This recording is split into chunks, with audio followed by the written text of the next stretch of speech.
कंसात कंस काही दाणेदार असतात, माणसात माणसं काही बाणेदार असतात. कंसात कंस काही दाणेदार असतात, माणसात माणसं काही बाणेदार असतात, म्हणूनच ते व्यासपीठावर विराजमान असतात. आदरणीय व्यासपीठावर विराजमान आजच्या कार्यक्रमाचे अध्यक्ष प्रमुख पाहुणे, ज्या गोष्टीचं मूल्य या जगात कोणीच देऊ शकलं नाही असे मौल्यवान विद्यादान देणारे माझे सर्व शिक्षक आणि माझ्या समोर बसलेले, ज्यांच्या चेहऱ्यावर तेज आहे, मनामध्ये करुणा आहे, बुद्धीमध्ये विवेक आहे, ज्यांचे आईवडिलांवर श्रद्धा आहे, ज्यांचं राष्ट्रावर प्रेम आहे, जे राष्ट्रभक्त, राष्ट्रप्रेमी, राष्ट्राभिमानी आणि विद्यार्थी निष्ठ 22 शिक्षक या ठिकाणी बसलेले आणि खऱ्या अर्थानं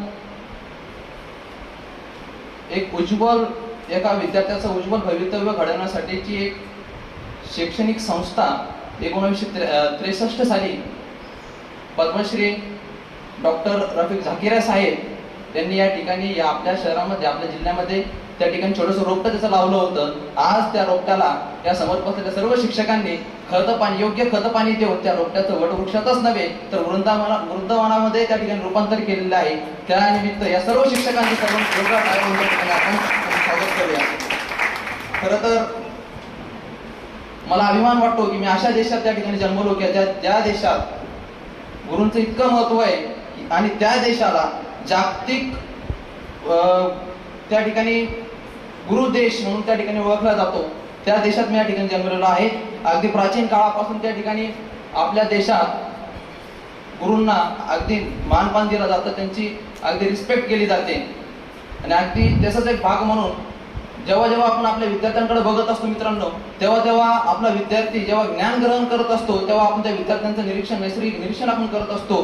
आणि जेव्हा तो विद्यार्थी आपलं निरीक्षण करत असतो, घरी गेल्यानंतर तो विद्यार्थी त्यांच्या पालकांसोबत त्या ठिकाणी त्यांचं कन्व्हर्सेशन चालू असतं. एखादी गोष्ट जर का चुकून आपल्या शिक्षकांकडून जर का त्या विद्यार्थ्यांपर्यंत पोहोचली असेल तर तो विद्यार्थी घरी जाऊन जेव्हा पालक त्याला म्हणतात की बाळा ही गोष्ट चुकीची आहे, ही करू नको, तर त्या विद्यार्थ्याचं त्या ठिकाणी रिप्लाय असतं की नाही आई, नाही बाबा, हे माझ्या मॅडमने, माझ्या सरांनी माझ्यापर्यंत पोहोचलेली गोष्ट आहे, म्हणजे ती 100% बरोबरच असणार, अशी भावना त्या विद्यार्थ्यांमध्ये असते. असा विश्वास त्या विद्यार्थ्यांपर्यंत आपण पोहोचलेलो असतो. ते आपलं त्या ठिकाणी गद आहे, ती आपली त्या ठिकाणी भावना आहे.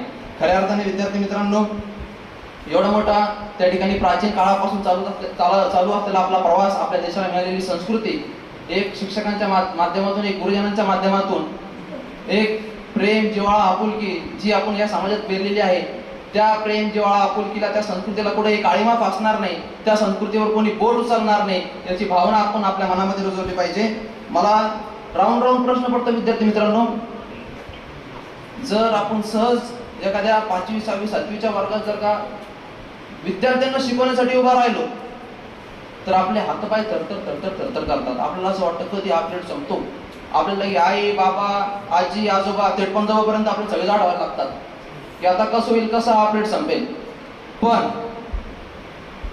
जे शिक्षकांना सुद्धा शिकवतात, म्हणजे ही मंडळी सगळी आपल्या समोर बसलेली आहे, शिक्षकांना सुद्धा शिकवतात, यांच्याकडे ही पावर येते कुठून, याचा विचार आपण कुठेतरी केला पाहिजे. खऱ्या अर्थाने हे आपल्यासाठी जिवंत हाडामासाचं चालतं बोलतं विद्यापीठ आहे.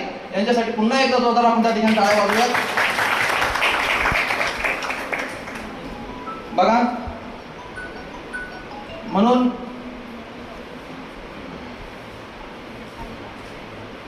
या ठिकाणी मुद्दामून याचा उल्लेख करावा असा वाटतो. आणि या प्रसंगानुरूप मला कुसुमाग्रज आठवतात, त्यांच्या 4 ओळी आठवतात.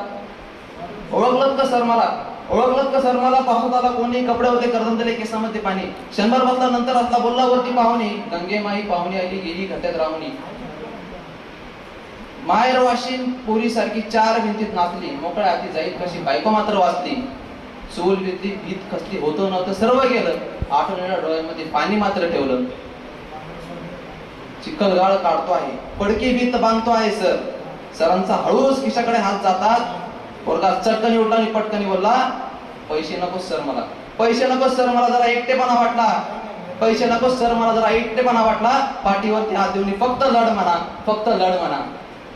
आणि जेव्हा जेव्हा तुम्हा सर्व शिक्षकांची आम्हाला आठवण येईल सर, जेव्हा विद्यार्थी रूपी हा सह्याद्री, जेव्हा विद्यार्थी रूपी हा सह्याद्री एखाद्या अडचणीत सापडेल तेव्हा शिक्षक रूपी हिमालय म्हणून तुम्ही आमच्या पाठीशी त्या ठिकाणी उभा राहायला पाहिजे, हीच अपेक्षा आजच्या या दिनानिमित्त करतो. आणि जाता फक्त 4 ओळीमध्ये माझं या ठिकाणी माझ्या वाणीला पूर्ण देतो.